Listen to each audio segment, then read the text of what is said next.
ভোক্তার অধিকার সংরক্ষণে চাঁদপুর ভোক্তা অধিকার সংরক্ষণ অধিদপ্তর অভিযান পরিচালনা করেছে।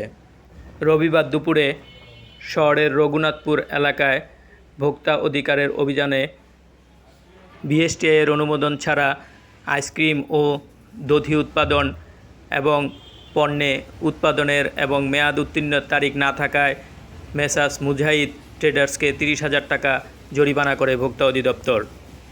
অভিযান পরিচালনা করেন চাঁদপুর ভোক্তা অধিকার সংরক্ষণ অধিদপ্তরের সহকারী পরিচালক আবদুল্লাহ আল ইমরান।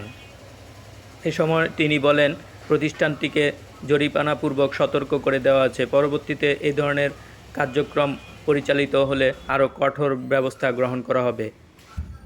সকল পণ্যের মান নিয়ন্ত্রণ রাখতে এবং ভোক্তার অধিকার সংরক্ষণে আমাদের এই অভিযান পরিচালনা হচ্ছে এবং প্রতিনিয়ত অভিযান পরিচালনা করা হবে।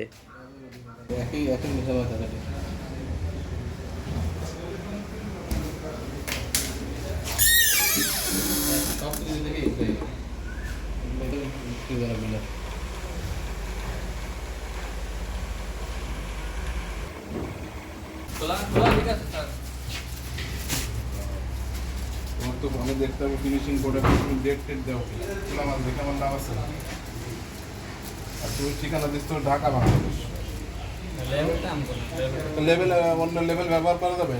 ঢাকা বাংলাদেশ আসুক না, এখন একবার ওনারা বোঝা যাবে।